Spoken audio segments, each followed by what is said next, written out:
주님의 은혜와 사랑 가운데 수예배 나오게 해주신 하나님께 감사드리며 매일매일의 삶이 하루하루의 삶이 하나님의 뜻 가운데 살아가시는 우리 세문샘교회 모든 성도님들 되시길 소망합니다.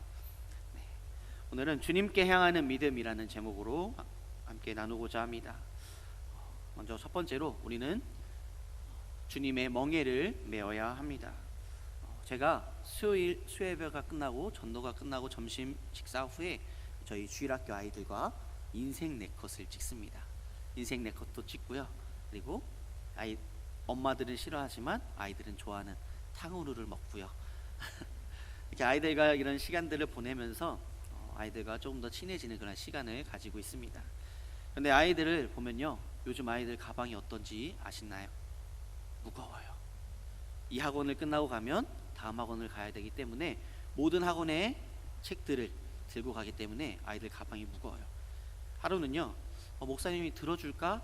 라고 말했어요. 아이들 웃음이 밝게 비춰지더라고요. 들었는데요, 이 무게가 되게 오랜만에 드는 그런 무게였어요.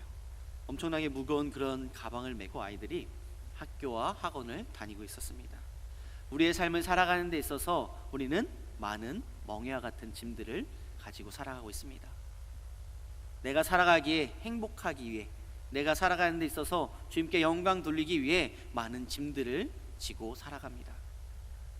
부모의 짐을 가지고 가기도 하고, 또한 일상생활에서 내가 맡고 있는 모든 직분들, 내가 맡고 있는 모든 것들에 대해서 짐을 지고 살아가고 있습니다.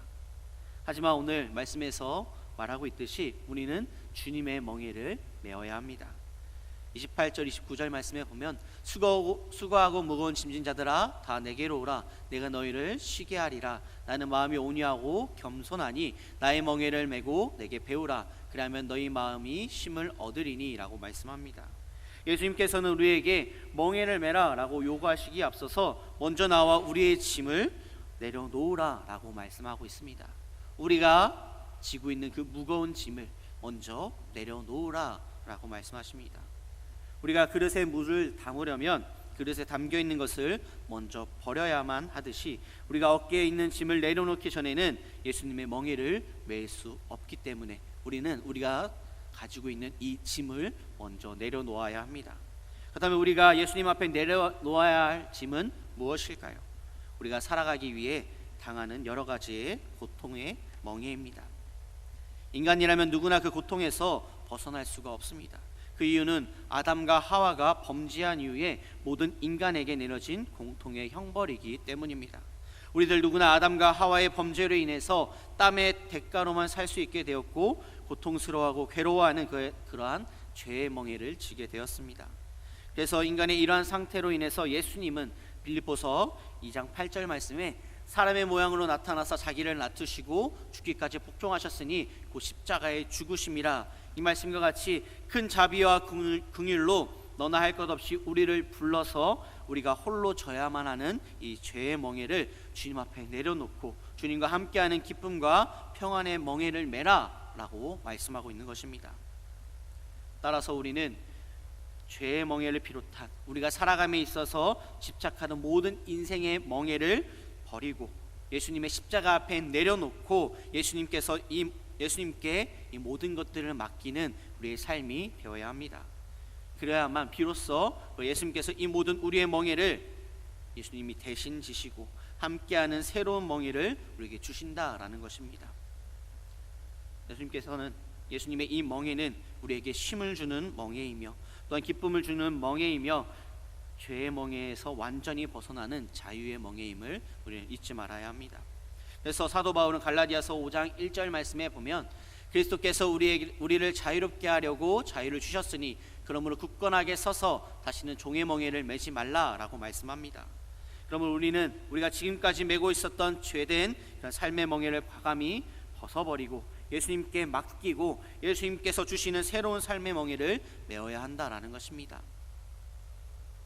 이것만은 포기 못한다라는 것들까지도 우리는 포기하며 그것들을 내려놓고 온전히 주님을 붙잡고 주님의 멍에를 메는 우리 성도님들 되시길 소망합니다.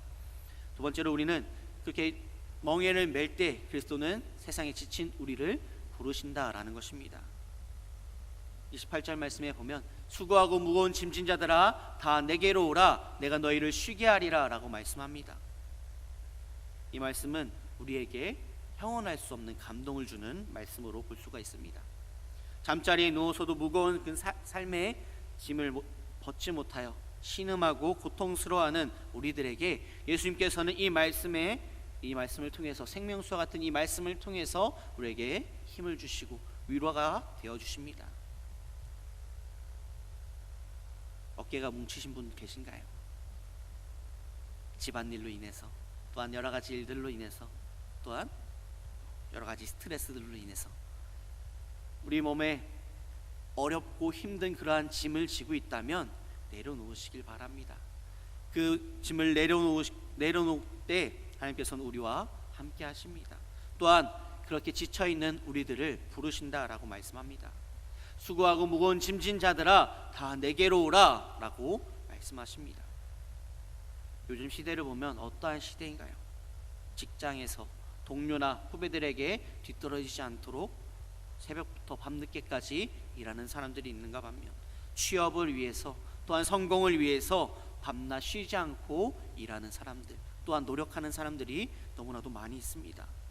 또한 한편으로는 진정한 안식처가 되어야 할 그 가정에서 세대 차이와 여러 가지 갈등들로 인해서 부모와 자녀들 간의 관계, 그러한 모든 관계들 가운데 어려움과 힘듦, 또한 제대로 쉬지 못하는 그러한 것이 요즘 시대의 현실입니다. 이처럼 우리들은 빠르게 변화되어가는 이 각박한 경쟁 사회 속에서 이 힘든 이 시대 가운데서 늘 긴장하고 지친 삶을 살아갈 수밖에 없는 것이 우리의 현실입니다. 그렇다고 해서 우리가 최선을 다한 만큼 언제나 그 결과가 우리의 기대를 따라주는 것도 아닙니다. 만약 우리가 노력한 만큼 보상이 된다면 그 기쁨을 생각하고 힘낼 수도 있겠지만 우리가 최선을 다했음에도 불구하고 세상이 너무나도 큰 실망과 허탈을 우리에게 안겨줄 때는 우리의 심신은, 우리의 삶은 더욱더 힘들고 어려워지는 것을 보게 됩니다. 오늘 그리스도께서 우리에게 말씀하고 계십니다. 수고하고 무거운 짐진 자들아 다 내게로 오라 내가 너희를 쉬게 하리라 라고 말씀하십니다. 지친 우리를 초대하고 계십니다. 우리를 초대하시는 그리스도는 어떤 분이실까요? 바다와도 같은 그 넓은 마음을 가지고 계시기 때문에 아무리 슬픈 마음을 가지고 있는 사람이라 할지라도 우리에게 위로를 얻게 하시는 분이십니다. 그리스도의 사랑은 너무나 크고 깊기 때문에 아무리 슬프고 괴로운 사람들이 찾아올지라도 그분의 사랑은 끝이 없으며 그 사람들은 계속해서 그 안에서 쉼을 누릴 수 있게 되었습니다. 오늘 우리가 불렀던 찬양의 고백과 같이 슬픈 마음 있는 사람이라는 찬양을 다시 한번 보시기 바라겠습니다. 이 찬송의 고백 가운데 그리스도의 이름은 세상의 기쁨이고 천국의 소망이다 라고 우리는 고백하였습니다. 이 입술의 고백이, 이 찬양의 고백이 우리의 삶의 고백이 되시길 바라겠습니다. 그리스도의 이름은 세상의 기쁨이고 천국의 소망이기 때문에 그 안에 거하기만 하면 영원토록 변함없는 그 기쁜 마음을 얻을 것이다 라고 말씀한 것과 같이, 고백했던 것과 같이 우리는 그리스도 안에서, 우리를 부르시는 그 그리스도 안에서 평안을 누리는 우리의 삶이 되어야 합니다. 세상에서 멸시받고 조롱받는 사람들에게, 두려워하는 사람들에게, 슬퍼하고 병든 자들에게, 또한 낙심하고 방황하는 자들에게 우리를 고치시고 우리에게 평안과 참 안식을 주시는 그 주님을 믿고 향하는 그러한 삶이 되어야 합니다. 또한 우리만 부르시는 것이 아니라 아직 믿지 못하는 자들을 또한 부르신다라고 말씀합니다. 수고하고 무거운 짐진 자들아 다 내게로 오라. 이것은 우리만 내려놓고 주님 앞에 나아가는 것이 아니라 우리 이웃, 가족에게 전하는, 또한 이웃에게 주님께로 나아올 수 있도록 이끌어가는 그러한 우리 성도님들 되시길 바라겠습니다. 10월에 있을 하반기 생명참 축제를 위해서 우리 내 살아가는 가족, 또한 내 이웃, 내 친척들에게 온전히 초청하실 수 있는 그러한 기회가 되길 소망합니다. 또한 우리는 주님께서 함께 하신다라고 말씀하십니다. 수고하고 무거운 짐진 자들아 다 내게로 오라 내가 너희를 쉬게 하리라 라고 말씀하시면서 내 멍에를 메라 라고 말씀하십니다. 29절 말씀에 보면 나는 마음이 온유하고 겸손하니 나의 멍에를 메고 내게 배우라 그리하면 너희 마음이 쉼을 얻으리니 라고 말씀합니다. 멍에를 메었는데 어떻게 쉴 수가 있을까요? 예수님께서는 우리에게 멍에를 매라라고 말씀하십니다. 우리는 예수님의 이런 요구를 들을 때 왜 예수님은 같이 매지도 않으시면서 멍에를 매지 않으시면서 왜 우리에게 멍에를 매라고 하실까? 아니면 그 힘든 멍에를 왜 나 혼자 짊어지고 갈까라는 이러한 생각을 할 때가 종종 있습니다. 나에게 닥쳐오는 이 힘듦과 어려움이 왜 나에게만, 왜 우리에게만, 왜 우리 가족에게만 이라는 생각을 가질 때가 많이 있습니다. 그러면서 예수님께서 말씀하신 이 말씀, 나의 멍에를 메고 내게 배우라, 그리하면 너희 마음이 쉼을 얻으리니 라는 이 말씀이 우리의 생각으로는, 인간적인 생각으로는 쉽게 이해되지 않을 수가 있습니다. 그러나 당시에 팔레스타인에서 사용된 그 멍에를 보면 예수님 당시의 멍에를 통해서 우리는 알 수가 있습니다. 예수님 당시의 멍에는 두 마리의 소나 나귀가 한 조를 이루어 매는 것으로 홀로 매는 것이 아니라 반드시 둘이 메어야 하는 멍에였습니다.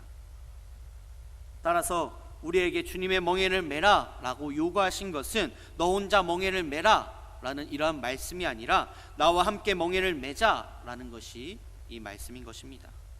우리가 예수님을 따라가면서 메어야 할 멍에는 혼자 힘겹게 매는 그러한 멍에가 아니라 주님께서 함께 하시는 멍에라는 사실입니다. 따라서 우리가 예수님의 멍에를 매기만 한다면 예수님께서는 자연히 우리의 인생길에 동행하게 된다라는 것을 우리는 잊지 말아야 합니다.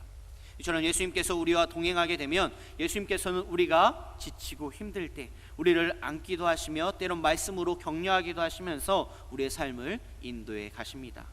우리가 예수님과 동행하는 그 멍에를 매기만 한다면 우리가 스스로 인생길을 헤쳐나가는 것이 아니라 예수님께서 앞장서 가신 그 예비하신 그 길을 따라가기만 하면 된다라는 것입니다. 얼마나 평안하고 안전된 삶일까요? 예수님께서 우리의 인생의 고민을 한 발 앞서 해결해 주시고 때마다 우리의 필요를 채워주시는 그 풍요로운 삶보다 복된 삶은 세상에 없을 것입니다. 이처럼 우리가 예수님의 멍에를 맨다라는 것은 표면적으로는 손해보는 것 같고 힘들 것 같지만 실제로는 이득이 되는, 주님과 나와 함께 하심을 보여주는 그러한 복된 삶의 방법이다라는 것입니다. 그럼에도 불구하고 세상 사람들은 어떠한 삶을 살아가고 있을까요? 이러한 복된 삶보다 먼저 예수님의 멍에를 보고 이것에 걸려 주님께 향하여 나아오지 못하고 있는 것을 보게 됩니다. 예수님의 멍에에 걸려 넘어지지 말고 우리는 기쁨으로 그 멍에를 감당하시기 바라겠습니다. 예수님의 멍에는 우리가 외로이 홀로 매는 것이 아니라 우리와 함께 하시는 그 예수님께서 함께 메어주신다라는 것입니다. 또한 이 멍에는 어떠한 멍에인가? 율법의 멍에는 무거우나 그리스도의 멍에는 가볍습니다 라고 말하고 있습니다. 30절 말씀에 보면 이는 내 멍에는 쉽고 내 짐은 가벼움이라 라고 말씀합니다. 여기서 내 멍에와 내 짐은 그리스도의 교훈과 은혜를 가리키는 것으로 그리스도의 전적인 은혜와 도움으로 확실한 구원에 이를 수 있기 때문에 쉽고 가볍다라고 말씀하고 있습니다. 만약 우리가 그리스도의 은혜가 아닌 세상의 도덕이나 율법을 통해서 자력으로 구원에 이르려고 한다면 얼마나 힘들고 어려울까요? 유대인들의 이 율법적 전통을 보자면 안식일에는 밥을 해서도 안 되고 돈을 사용하거나 짐승을 타는 것도 절대 금하였습니다. 뿐만 아니라 안식일에는 전쟁도 할 수 없고 한번 이동할 수 있는 거리도 엄격히 규정되어 있었습니다. 또한 안식일날 다른 볼일을 본다라는 것은 절대적으로 불가능한 그러한 일이었습니다. 이 밖에도 바리새인들이 지켰던 율법의 전통은 모두 613가지나 되었습니다. 또 중세 가톨릭 교회를 보더라도 그들은 자신의 선행과 공로로 구원을 얻는다라는 것을 너무 강조한 나머지 대부분의 사람들이 일부러 고행을 하고 금욕적인 그런 삶을 살기도 하였습니다. 그래서 어떤 사람은 높은 바위에서 수십 년간 앉은 상태로만 있기도 했고, 또 어떤 사람은 자기의 소유를 거지들에게 모두 나누어주고 탁발 수도사가 되기도 하였습니다. 누가 모든 율법과 금욕 생활을 완벽하게 감당할 수 있을까요? 이 세상에 단 한 사람도 완벽하게 율법을 지키며 살아갈 수가 없습니다. 또한 이 율법과 선행으로 구원에 이를 수조차 없습니다. 이처럼 율법과 세상이 주는 그 멍에는 무거울 뿐만 아니라 구원을 보장해 주지도 못합니다. 그러나 오늘 그리스도께서 우리들에게 말씀하십니다. 내 멍에는 쉽고 내 짐은 가벼움이라 라고 말씀합니다. 그리스도께서 세부 규례까지 만들어 그 규례들을 문자 그대로 지키기 위해 안간힘을 쓰는 그런 사람들에게 세상과 율법의 멍에와는 질적으로 다른 하나님의 가벼운 멍에 대해서 말씀하고 있습니다. 예수님께서는 율법의 모든 요구 사항들, 물론 율법이 지향하는 바 그 정신까지도 우리를 대신하여 완수해 주셨습니다. 그리고 우리에게 믿음으로 얻는 그 생명과 그리스도의 공로로 얻는 그런 의를 우리에게 주셨습니다. 로마서 10장 4절 말씀에 보면 그리스도는 모든 믿는 자에게 의를 이루기 위하여 율법의 마침이 되시니라 라고 말씀한 것 같이 그리스도는 모든 믿는 자에게 의를 이루기 위하여 율법의 마침이 되셨습니다.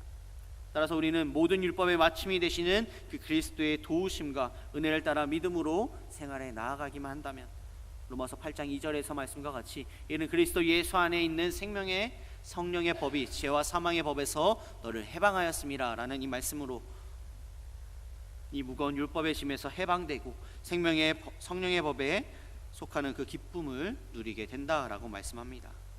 우리가 그리스도를 믿고 순종함으로 또한 그의 멍에를 매기만 하면 우리의 공로 없이 은혜로 구원이 이루어진다. 온전히 예수 그리스도를 믿기만 한다면, 온전히 예수 그리스도를 말씀에 순종한다면 우리는 구원으로 나아갈 수 있다라는 것입니다. 매일 그리스도의 멍에를 매려고 노력할 때에 그리스도께서 값없이 주시는 그 구원의 은혜를 온전히 누리며 살아가시는 모든 성도님들 되시길 소망합니다. 말씀을 정리하고자 합니다. 이제 우리는 주님의 멍에를 메어야 합니다.